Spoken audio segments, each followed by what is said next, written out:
बिस्मिल्लाहिर्रहमानिर्रहीम। अस्सलाम वालेकुम व्यूअर्स, कैसे हैं? उम्मीद है कि आप लोग सब खैरियत से होंगे। अल्लाह ताला आपको अपने हिफ्ज़ व मान में रखे, जहाँ रहें खुश रहें, आबाद रहें।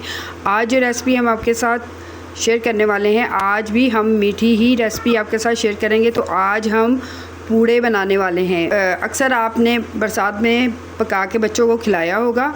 ये बहुत मज़ेदार बनते हैं और बहुत ही ईजी बनते हैं। आप भी इसे ज़रूर ट्राई कीजिएगा, बरसात के मौसम में बनाइएगा ज़रूर। तो अपनी रेसिपी शुरू करते हैं। बनती है मैं आपके साथ शेयर कर देती हूँ। ये गंदम का आटा है, घर में नॉर्मल जो आटा रोटी के लिए बनाते हैं, ये वो वाला आटा है। ये मेरे पास सौंफ है, सौंफ 2 टीस्पून हम सौंफ डालेंगे। गुड़ है, गुड़ मैंने 2 से 3 पीस मैंने ले लिए थे। ये मैंने आपको दिखाने के लिए ये रखा हुआ है। तो इस तरह हम इसे कूट के अच्छी तरह तो पानी में डाल के तो इसे शीरा तैयार कर लेंगे। शीरे में हम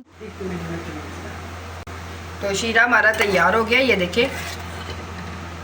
तो अब हम इसे निकाल लेंगे और ठंडा होने देते हैं। तो ये शीरा हमारा तैयार हो गया। मैंने छान लिया था इसको, क्योंकि मैंने सौंफ डाल के इसको पका लिया था। तो अब हम आटे में थोड़ा थोड़ा ये शीरा मिलाते जाएंगे। ही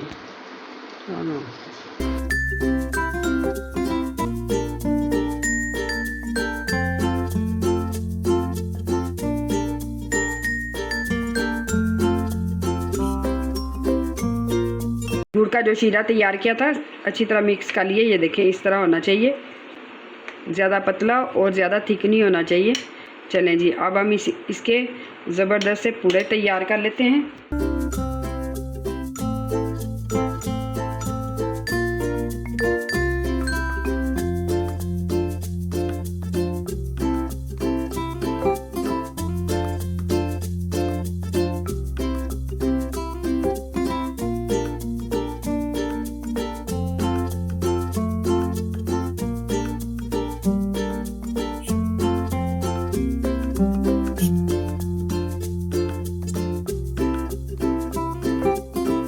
हमारी रेसिपी देखें तैयार है, देखने में मज़ेदार, खाने में उससे भी ज़्यादा लजीज है। आप इसे बरसात के मौसम में ज़रूर ट्राई कीजिएगा। ये हमारी जो नानी दादी वगैरह होती थी, हमारी जो माएँ होती थी, वो बना के हमें खिलाती थी। तो मैं आज ये आपके साथ शेयर कर रही हूँ। आप भी इसे बनाइएगा, सेम इसी तरह बनाइएगा। बहुत ही नरम और बहुत ही मीठे से बनते हैं। ये देखें, गरम गरम आप पकाते जाएंगे तो देखिएगा बच्चों का हाथ नहीं रुकेगा, इतना ज़बरदस्त ये बनता है। तो नेक्स्ट किसी अच्छी सी रेसिपी के लिए इजाज़त दीजिएगा। दुआओं में याद रखिएगा। अल्लाह हाफिज़।